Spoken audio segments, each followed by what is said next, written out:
নমস্কার, জাহ্নবী ছোটন চ্যানেলের পক্ষ থেকে আবার একটা নতুন ভিডিওতে আপনাদের সবাইকে স্বাগত। আজকে আমার গন্তব্যস্থল হচ্ছে বিরাটি। আমি আজকে বিরাটিতে নিয়ে গিয়ে আপনাদের একটা সুন্দর গোপালজিউ মন্দির দর্শন করাবো। চলুন তাহলে। শিয়ালদা থেকে বিরাটির দূরত্ব হচ্ছে 13 কিলোমিটার আর সময় লাগবে 26 মিনিট, আর মাঝখানে 4খানা স্টেশন থামবে। চলুন তাহলে আবার আপনাদের সঙ্গে আমার কথা হবে বিরাটি স্টেশনে গিয়ে।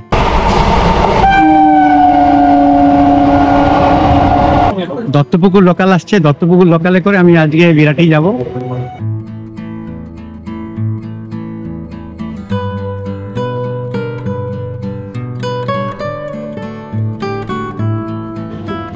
প্রচন্ড ভিড়, কোনো রকমের বসার জায়গা পেয়ে গেছি।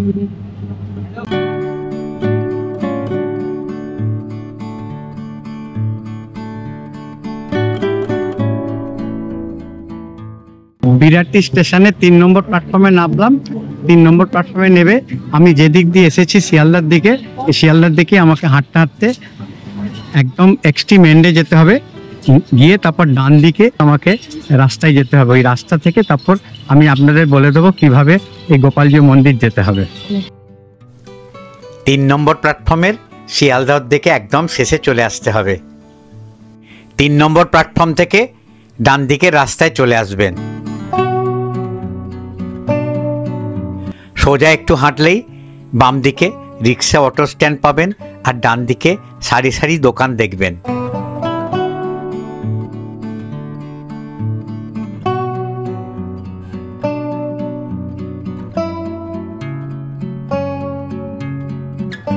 ডান দিকে নিউ ও আদি কল্পতরু সুইটসের দোকান ছাড়িয়ে একটু হাঁটলেই ডান দিকে একটা বড় গলি দেখবেন।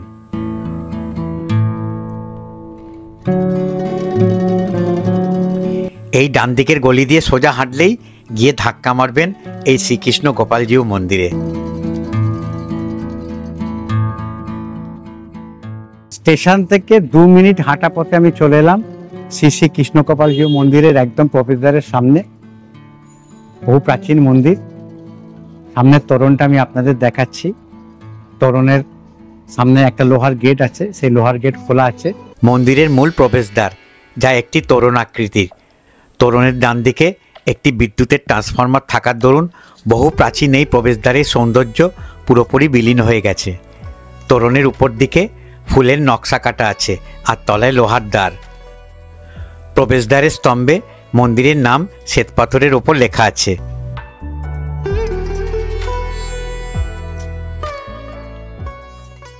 মন্দির প্রাঙ্গণে প্রবেশ করে বিস্মিত হয়ে গেলাম। বিশাল জায়গা জুড়ে এই মন্দির। পুরো মন্দির প্রাঙ্গণের মেঝ সিমেন্ট দিয়ে বাঁধানো, চারিধারে বাহারি গাছ।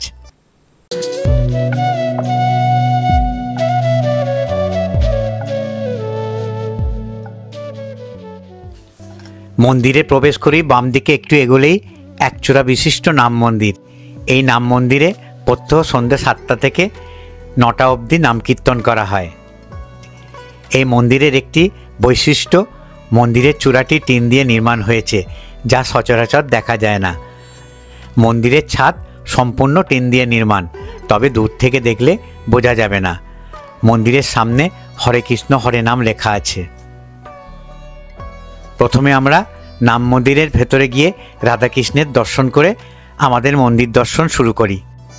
নাম মন্দিরে প্রবেশের মুখেই একটি ছোট আকৃতির মন্দির। মন্দিরের চূড়ায় বাসুকীনাগ ফনা তুলে সামনে দেবাদিদেব মহাদেবের গর্ভগৃহের দিকে তাকিয়ে আছেন। মাঝে নন্দী মহারাজ বিরাজ করছেন। বিশাল নাম মন্দির, একসাথে অনেক ভক্ত বসে নাম কীর্তন করতে পারবেন।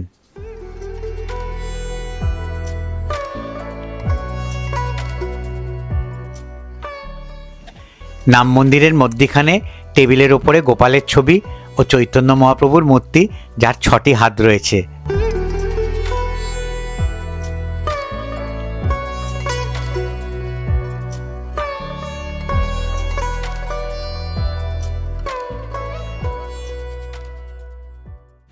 নাম মন্দিরের গর্ভগৃহে শ্রী রাধাকৃষ্ণ ও চৈতন্য মহাপ্রভু পূজিত হন।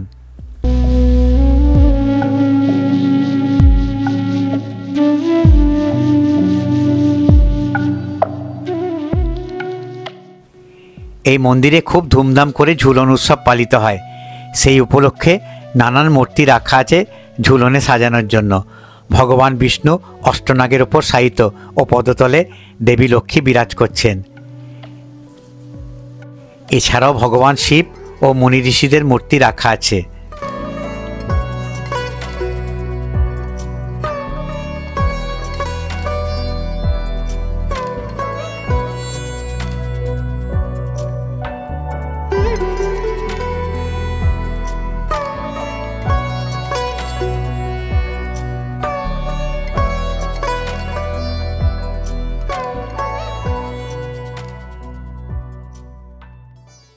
নাম মন্দিরের পাশেই দেবাদিদেব মহাদেবের মন্দির।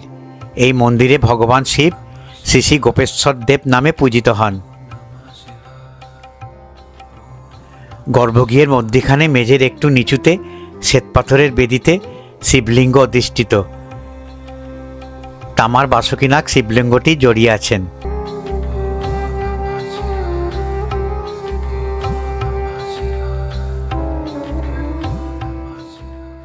গর্ভগৃহের বাইরে মাটির তৈরি বিশাল মহাদেবের মূর্তি বসানো আছে।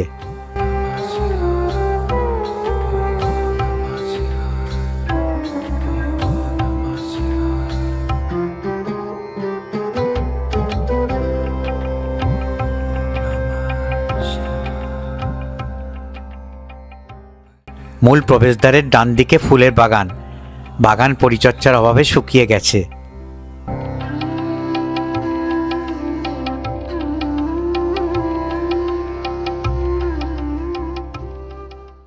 বাগানের এক প্রান্তে বেদিতে অপূর্ব ভগবান শিবের বিগ্রহ। কি সুন্দর বাগান, কিন্তু রক্ষণাবেক্ষণের অভাবে কিরকম হয়ে রয়েছে। তার মাঝখানে দেবাদিদেব মহাদেবের মূর্তিটা অপূর্ব লাগছে। কিন্তু এই মন্দিরটা, এত বড় মন্দিরটা যদি ঠিক মতো রক্ষণাবেক্ষণ করা যায়, অপূর্ব সুন্দর লাগবে। বাগানের সামনে বা মূল শ্রীকৃষ্ণ গোপালজিউ মন্দিরের বাম পাশে দেবী দুর্গার মন্দির। 7 ধাপ সিঁড়ি পেরিয়ে মন্দিরের গর্ভগৃহ।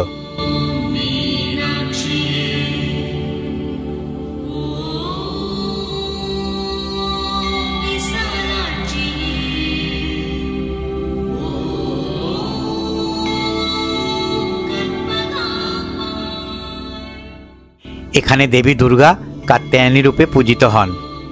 দেবী দুর্গার মূর্তিটি অষ্টধাতুর। প্রতি বছর খুব সমারোহের সাথে দুর্গাপুজো পালিত হয়।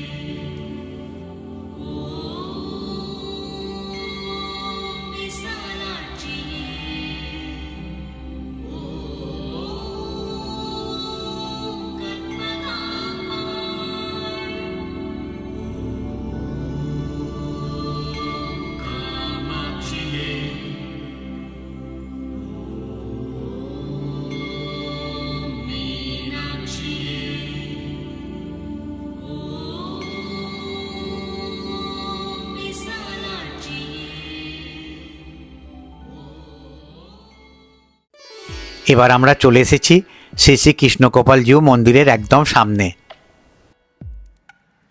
মন্দিরে প্রবেশের ডান দিকে প্রণামী বাক্স ও তার উপরে মন্দির কর্তৃপক্ষ অনুরোধ করেছেন মন্দিরের সংস্কার প্রকল্পে মুক্ত হস্তে দান করার জন্য।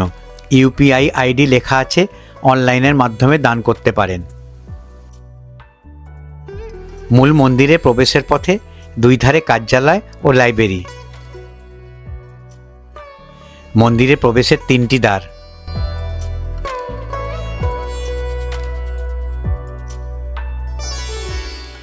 প্রবেশ করি সামনে বিশাল নাট মন্দির। নাট মন্দির দেখে মনে হচ্ছে এই মন্দির নির্মাণের পরে কোনো সংস্কার করা হয়নি। 10টি স্তম্ভ ও 2 পাশের দেওয়ালের উপর এই বিশাল নাট মন্দির দাঁড়িয়ে আছে। নাট মন্দিরের মেঝ পাথর দিয়ে ঢেকে দেওয়া হয়েছে। নাট মন্দিরের দেওয়ালে ভগবান বিষ্ণুর 10 অবতারের ছবি টাঙানো আছে, যা সংস্কারের অভাবে মলিন হয়ে গেছে, তাই আর দেখালাম না।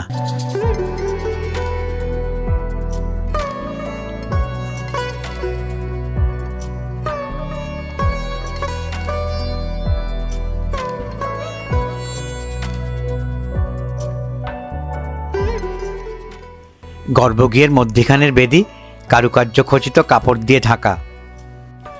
বেদির 3য় ধাপে নারায়ণশিলা ও 2 পাশে গোপালের অষ্টসখীর মধ্যে 4টি সখীর মূর্তি। বেদির উপরের ধাপে রূপোর সিংহাসনে সোনার গোপালের মূর্তি প্রতিষ্ঠিত। দুই পাশে অষ্টসখীর বাকি 4 জনের মূর্তি। অষ্টসখীর মূর্তিগুলো অষ্টধাতু দিয়ে বানানো।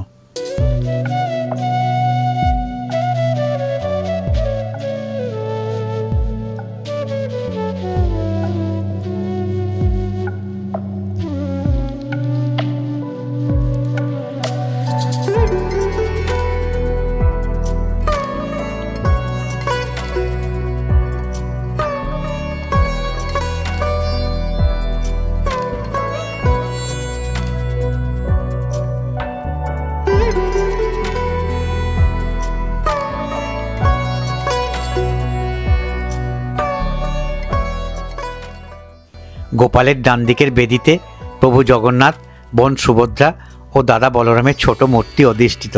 পাশে নারায়ণ শিলা।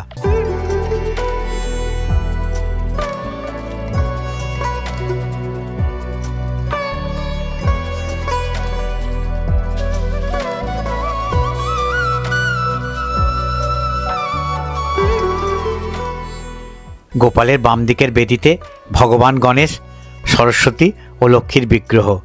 পেছনে নারায়ণের ছবি। গর্ভগৃহের বাইরের ডান দিকের দেওয়ালে ভগবান রাম, দেবী সীতা ও ভাই লক্ষ্মণের ও বীর হনুমানের বিগ্রহ খোদাই করা আছে।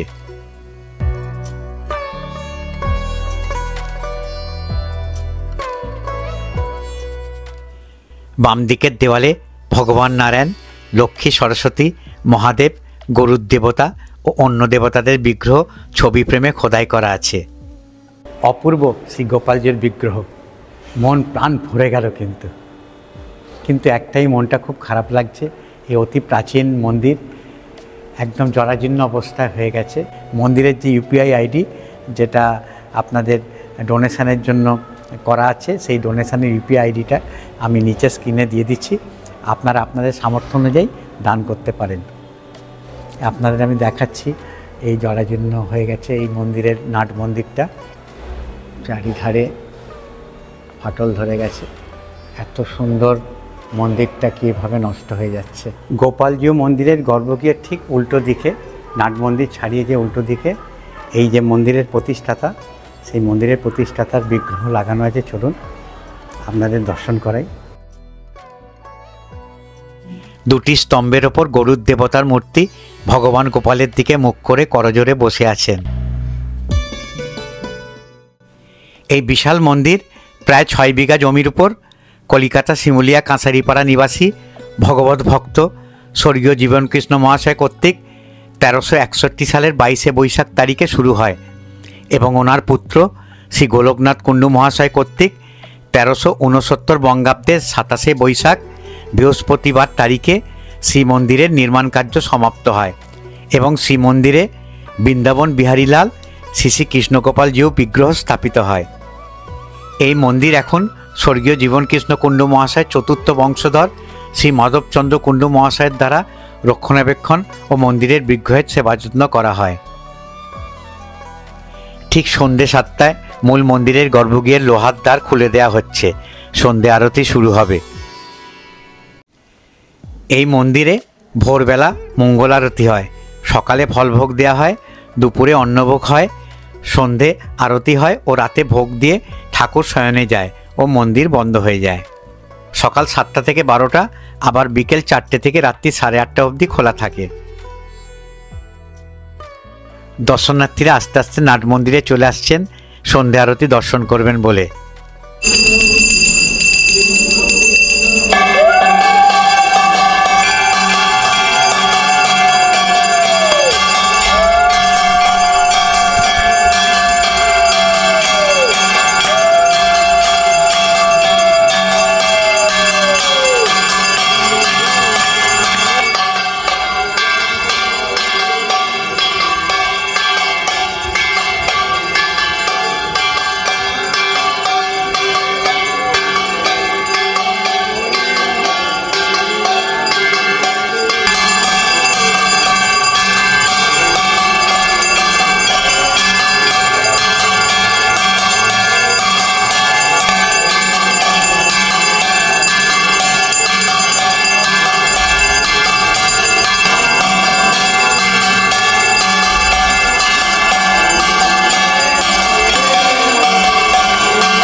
গোপালজিউর পরে দেবাদিদেব মহাদেবের সন্ধ্যা আরতি হচ্ছে।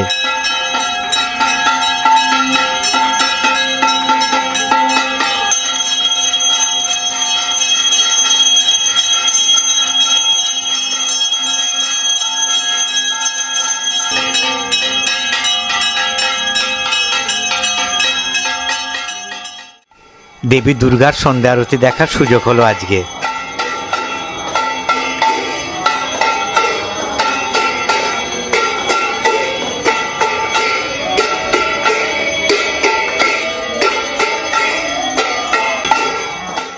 সর্বশেষে রাধাকৃষ্ণের গর্ভগৃহে সন্ধ্যা আরতি হচ্ছে।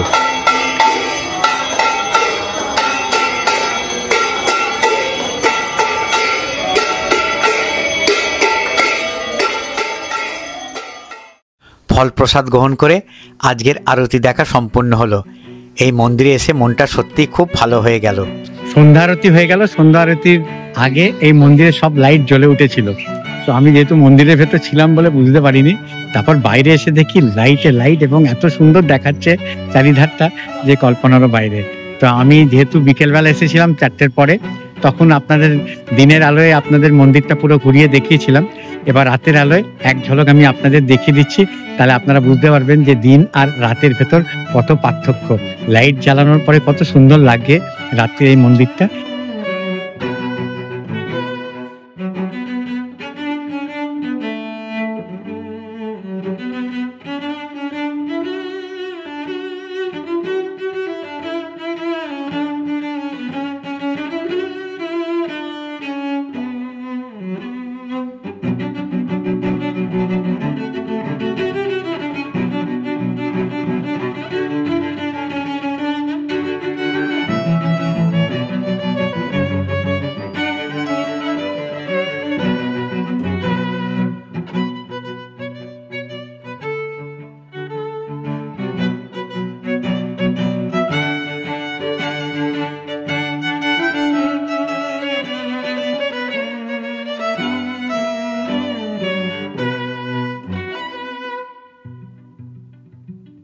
আশা করি আজকের ভিডিওটা আপনাদের ভালো লাগলো। যদি আজকের ভিডিওটা ভালো লেগে থাকে তাহলে অতি অবশ্যই একটা লাইক দেবেন, আর আমার ভিডিওটাকে ম্যাক্সিমাম শেয়ার করার চেষ্টা করবেন। আপনারা যত বেশি শেয়ার করবেন তত বেশি বয়স্ক মানুষেরা বাড়িতে বসে আমার ভিডিওর মাধ্যমে নানান দর্শনীয় স্থান, মঠ, মন্দির, আশ্রম ঘোরার সুযোগ পাবে। আপনারা যদি আমার চ্যানেলে নতুন দর্শক হয়ে থাকেন তাহলে আমি আমার পরিচয়টা বলে দিই। আমার নাম অলোক, ডাক নাম ছোটন। আমি নানান দর্শনীয় স্থান, মঠ, আশ্রম, মন্দির ঘুরে বেড়াই এবং তার ভিডিও তুলে আমার চ্যানেলের মাধ্যমে দেখাই। আশা করি আপনাদের আমার ভিডিওগুলো ভালো লাগে। তাহলে আমি আজকে ভিডিওটা এখানেই শেষ করছি। আবার আপনাদের সঙ্গে দেখা হবে একটা নতুন ভিডিওতে। আমি আবার একটা নতুন ভিডিও নিয়ে আপনাদের সামনে হাজির হব আমার চ্যানেল জার্নি উইথ ছোটনের মাধ্যমে। তাহলে আমি ভিডিওটা আজ এখানেই শেষ করলাম।